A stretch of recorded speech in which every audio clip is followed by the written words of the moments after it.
النهاردة ميعادنا الحد وقلت لازم انزل لكم فيديو جديد بافكار جديدة بالمنظمات زي ما قلت لكم ووعدتكم في الفيديو اللي قبل كده اللي كان تقريبا من حوالي يومين 3.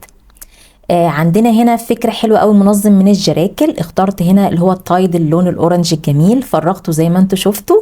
وما تنسوش اللايك والشير الحلو عشان زي ما متعودين مع بعض بقول لكم ان هو مفيد جدا جدا لمحتوى القناة. بعد ما فرغنا سبت طبعا زي حتتين كده طوال من الجزء اللي انا بشتغل فيه، وهنعرف ليه واحنا شغالين. وحددت وفرغت فيه زي مربعات كده متساوية، وجبت الدراع بتاع الجيركل وابتديت افرغه زي ما احنا شايفين بالشكل ده عشان هيبقى حامل المنظم اللي احنا شغالين عليه. دي احبال غسيل عادية خالص، عايزين بوليستر عايزين قطن براحتكم.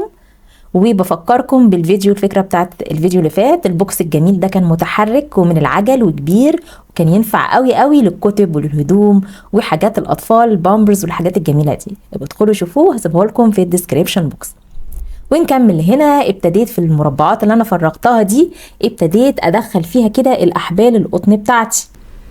ودي كانت مهمة ان انا فرغت هنا بالشكل اللي احنا شايفينه، اللي هي المربعات الصغنونة دي.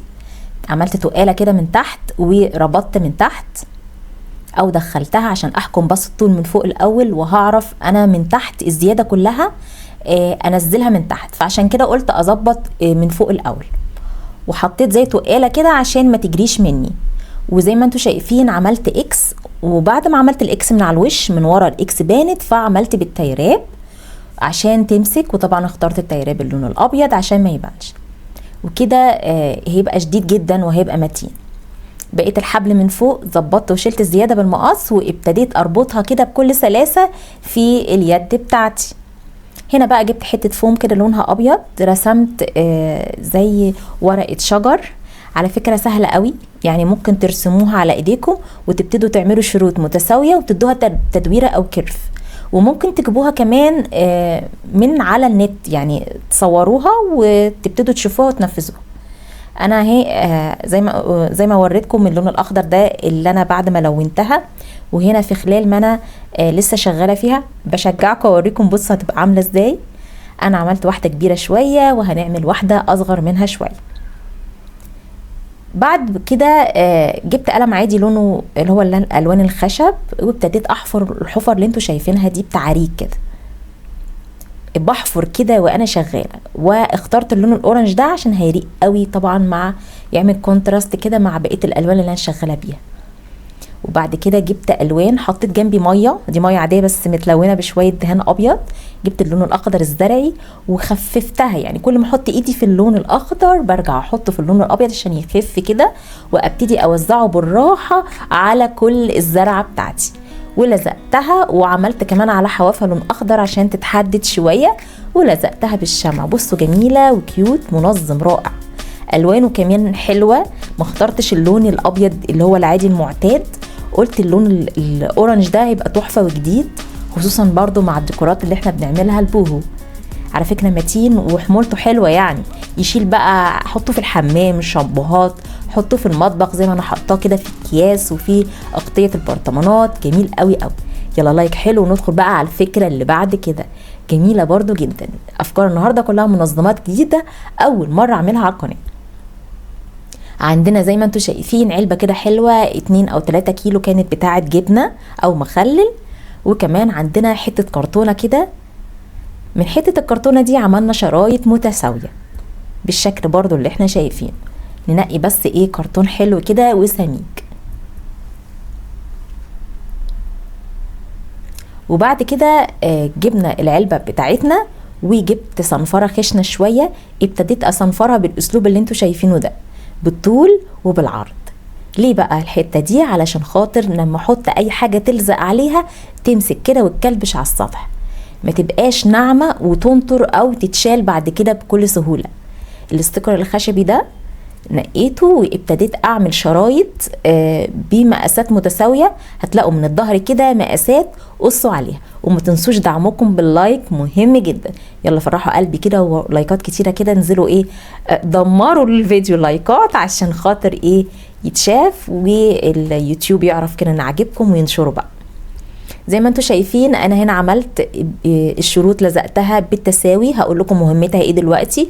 في حته جوه زي كده زي ما انتوا شايفينها فواصل جوه العلبه نفسها، هي كمان على قد الحته الكرتون اللي انا قصاها، يعني انا عاملاها على قدها. ابتديت زي ما انتوا شايفين كل الكرتون غلفته بالستيكر الخشبي كمان من الجوانب، وابتديت احط في المنطقه اللي في النص دي. يبقى مهمه الاستيكر الرفيع ده ان الفارق اللي ما بين كل كرتونه والتانيه هيبان اكنه كده ايه، عارفين الخشب اللي نازل اللي هو بتاع الحيطان دلوقتي الديكور اللي هو بديل الاخشاب اللي بنحطه ده، هيبقى حاجه شبهه كده بس مصغره.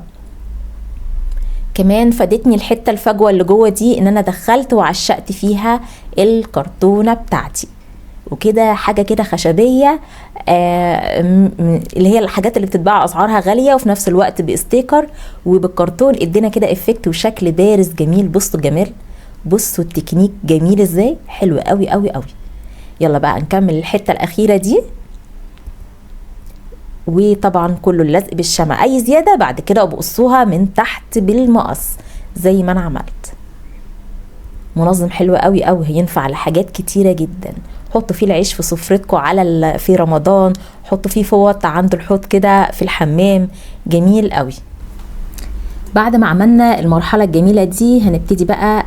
اخترت كده قماش لكرة عندي بوليستر، خدت مقاس القاعده طبعا علمت وقصيت وبسيب بزياده كمان كده. انا بوريكم انها ايه تمام على قد القاعده. وبعد كده هاخد بقى الداير بتاع المنتج بتاعنا او العلبه بتاعتنا. حددت بزياده طبعا، ودايما لما نيجي نقص ونستخدم يعني نستعمل القماش لازم يسيب زوايد يعني عشان تريحنا نقص، يعني نشيل الزياده احسن ما تقصر وتبوظ مننا. خدت الداير وهي مساعدتني انها كانت مقفوله، كانت بتاعت حاجه قديمه، وحددت علامه كده وشلت كل الزياده. قصيت. هبتدي بقى اجيب اللي عنده بقى طبعا مكنه هيفيده قوي. اللي ما عندوش مكنه انا بحب اشتغل بابسط الامور، ابره وخيط، وفي ثواني هنعمل صف رايح ونعيد عليه تاني عشان يبقى متين. طبعا يفضل تبقى من لون القماشه نفسها عشان ما تبانش. دخلتها بالشكل ده وهي برضو على ظهرها عشان الخياطة ما تبانش او التقفيل ما يبانش معانا. ورحت كمان مقفلة فيها الدايرة اللي عملتها بتاعت القاعدة، وهنا باجي بقفل كده الحواف بتاعتها واظبطها.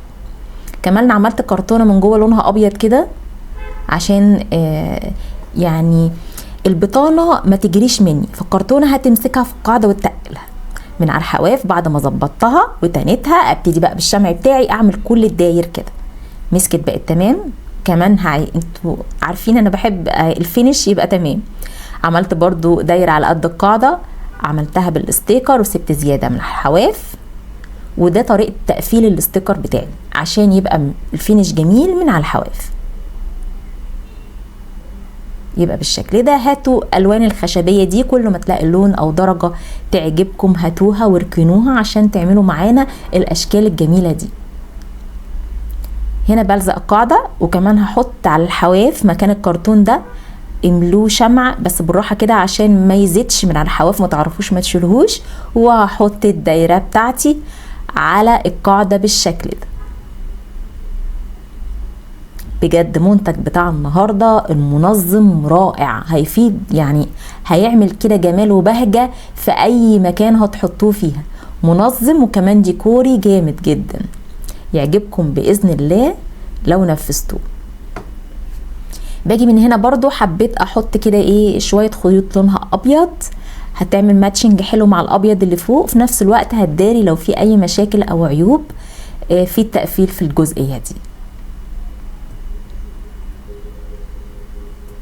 بجيب الستيكر منين؟ بصوا انا بعمل جوله دايما على المحلات اللي حواليا، اللون اللي بلاقيه بجيبه وبشيله على طول. وهنا بقلم دوكو، ما تجيبوش قلم ماركه عادي، قلم دوكو لانه ثابت جدا حتى لو جه عليه ميه. وابتديت اكتب كده كلمه لطيفه. بصوا بكتب الاول، تعالوا بقى اتفضلوا معايا قهوه الدماغ مش بتتعدل والافكار بتطلع غير منها الصراحه. ف زي ما انتوا شايفين ونكمل ونقول القلم الدوكو هاتوه مهم جدا في شغلنا. لانه بيبقى ضد الميه. اكتبوا الكلمه اللي تحت بالراحه وكروكي، بعد كده تعالوا حبروها تاني او تخنوها وارسموها زي ما عملت. وهنا قلت برضو اعمل ايه، نقط بسيطه كده من اللون الاسود، جملت برضو شكل وادت جمال للون الابيض اللي فوق. الفكرة بتاعت النهاردة بسيطة ومحتاجة لايكاتكم عشان ارجع تاني زي الاول. ناس ما بتشوفش محتوى الفيديوهات الجديدة عشان انا بغيب شوية، وانتوا عارفين ان غصب عني قلت لكم كتير، فمحتاجة دعمكم، مشاهدة كاملة ولايك وشير عشان فيديوهاتي ترجع يعني اليوتيوب يدعمها وينشرها تاني زي الاول، واتشجع بقى واعمل لكم افكار تانية كتير. ايه رأيكم في المنظم بتاع النهاردة؟ طبعا انا مش هوصيكم، انتوا كلكم شاطرين وانتوا عارفين ان يتوظف في حاجات كتيرة حلوة قوي قوي.